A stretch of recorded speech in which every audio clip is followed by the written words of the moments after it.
بھارتی وزیر خارجہ کی ایک بار پھر ٹرمپ پر تنقید۔ آپریشن سندور میں امریکی کالز کا اعتراف بھی کر لیا۔ پاکستان کے ساتھ تعلقات میں امریکی ثالثی کو ناقابل قبول قرار دیا۔ جے شنکر نے نئی دلی میں تقریب میں خطاب میں کہا کہ پاکستان کے ساتھ تعلقات میں کسی کی بھی ثالثی قبول نہیں ہے۔ امریکی صدر ڈونلڈ ٹرمپ پر تنقید کرتے ہوئے بولے، کوئی ایسا امریکی صدر نہیں دیکھا جس نے خارجہ پالیسی کو عوامی انداز میں چلایا ہو۔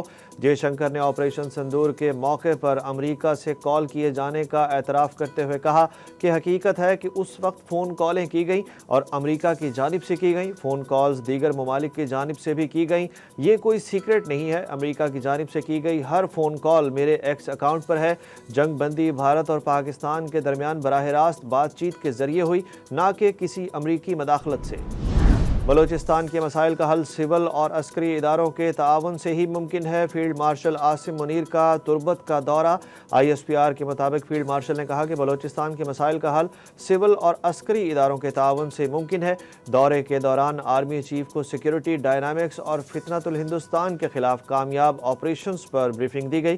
انہیں ترقیاتی منصوبوں اور سماجی اور معاشی بہتری کی کاوشوں سے بھی آگاہ کیا گیا۔ کسی بھی پاکستانی وزیر خارجہ کا 13 سال بعد بنگلہ دیش کا پہلا دورہ۔ نائب وزیر اعظم اور وزیر خارجہ سینیٹر اسحاق ڈار 2 روزہ سرکاری دورے پر ڈھاکہ پہنچ گئے۔ بنگلہ دیش نے 1971 کے بعد پہلی بار پاکستانی حکام کے لیے ویزا کی شرط ختم کر دی۔ یہ معاہدہ 5 سال کے لیے نافذ العمل ہوگا۔ اسحاق ڈار کی بنگلہ دیش کے چیف ایڈوائزر پروفیسر محمد یونس سے ملاقات ہوگی۔ وہ خارجہ امور کے ایڈوائزر محمد توحید حسین سے بھی ملیں گے۔ ملک کے 75 سے زائد اضلاع کے ماحولیاتی نمونوں میں پولیو وائرس موجود ہونے کا انکشاف۔ وائرس کے آؤٹ بریک کے خطرے پر وزیر اعظم نے 27 اگست کو اجلاس بلا لیا۔ پاکستان میں رواں سال پولیو سے متاثرہ بچوں کی تعداد 21 تک پہنچ گئی ہے۔ وفاقی وزیر صحت سید مصطفیٰ کمال کے مطابق جنوبی KPK میں 3 سال سے ٹیمیں نہیں جا سکیں۔ بچوں نے قطرے نہ پیے تو سالانہ ہزاروں کیسز رپورٹ ہو سکتے ہیں۔ اس سے قبل دیامر، جنوبی وزیرستان، لاہور اور راولپنڈی کے ماحولیاتی نمونوں میں پولیو وائرس کی سب سے خطرناک قسم پائی گئی تھی۔ 9 مئی مقدمات میں علیمہ خان کے دوسرے بیٹے شیر شاہ کو بھی جسمانی ریمانڈ پر پولیس کے حوالے کر دیا گیا۔ پولیس کی جانب سے ملزم شیر شاہ کے 30 روزہ ریمانڈ کی استدعا کی گئی۔ ETC لاہور کے جج منظر علی گل نے ملزم شیر شاہ کا 5 روزہ جسمانی ریمانڈ منظور کر لیا۔ پروسیکیوشن نے موقف اختیار کیا کہ ملزم جائے وقوع پر موجود تھا۔ موقع پر اسلحے کا استعمال کیا گیا۔ ویڈیو میں بھی ملزم کی موجودگی پائی گئی۔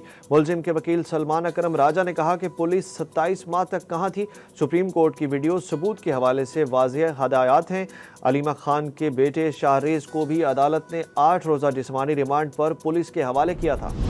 اگلی گرفتاری کس کی ہوگی؟ گرفتار بیٹوں کا جرم کیا ہے؟ علیمہ خان نے سب بتا دیا۔ عمران خان کی بہن علیمہ خان نے کہا کہ بیٹوں کا جرم یہ ہے کہ وہ بانی PTI کے خاندان سے ہیں۔ دونوں بیٹے اس وقت حراست میں ہیں۔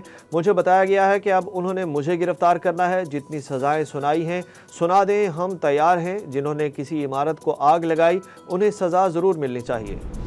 علیمہ خان کے بیٹوں کو دیر سے گرفتار کیا گیا مگر کیسز کو جعلی نہیں کہہ سکتے۔ وزیر مملکت طلال چودھری نے گرفتاریوں کو جائز قرار دے دیا۔ وزیر مملکت نے کہا کہ دونوں 9 مئی کو جناح ہاؤس میں موجود تھے۔ پولیس کو شواہد اکٹھے کرتے کرتے اتنی دیر لگ گئی۔ اگر کوئی شواہد نہیں ہوں گے تو انہیں ریلیف مل جائے گا۔ علیمہ خان کے بیٹے کو 24 گھنٹوں سے پہلے عدالت میں پیش کیا گیا۔ رانا ثناءاللہ نے جیل میں قید عمران خان کے حوالے سے بڑی بات کہہ دی۔ لاہور میں میڈیا سے گفتگو میں وزیر اعظم کے سیاسی مشیر رانا ثناءاللہ نے کہا کہ عمران خان جس چیز کی وجہ سے جیل میں وقت نہیں گزار سکتے تھے، میرا خیال ہے اس سے پہلے ہی جان چھڑا لی ہوگی۔ عمران خان نے جیل میں وقت ٹھیک گزارا ہے۔ گرفتاریوں، عدالتی فیصلوں کا مذاکرات اور بات چیت سے کوئی تعلق نہیں ہوتا۔ کہا جمہوریت ڈائیلاگ سے آگے بڑھتی ہے، ڈیڈ لاک سے نہیں۔ 9 مئی واقعات کے بعد PTI معاملات بہتر کر سکتی تھی۔ PTI کے لیڈرز کو چاہیے تھا کہ اگر ایسے واقعات رونما ہو گئے تھے تو ایک سیاسی جماعت کے طور پر معذرت کرتے۔ انہوں نے کہا کہ وفاقی حکومت 27ویں ترمیم اور ملک میں نئے صوبوں کے قیام کے حوالے سے مکمل غیر سنجیدہ ہے۔ موجودہ حکومت اور مسلم لیگ نون نہ کسی کو بائی پاس کرے گی، نہ بائی پاس کرنے کی اجازت دے گی۔ بات سب کے سامنے ہوگی۔ ان کا کہنا تھا کہ آرمی چیف کے دورے کے وقت برسلز میں سہیل وڑائچ موجود تھے۔ انہوں نے اپنے تجسس پر کالم چھاپا تو اس پر بات درست تھی، لیکن اس پر ویلاگ پوڈ کاسٹ سے بات بڑھائی گئی۔ سہیل وڑائچ کے خلاف سزا کی کوئی بات نہیں ہے۔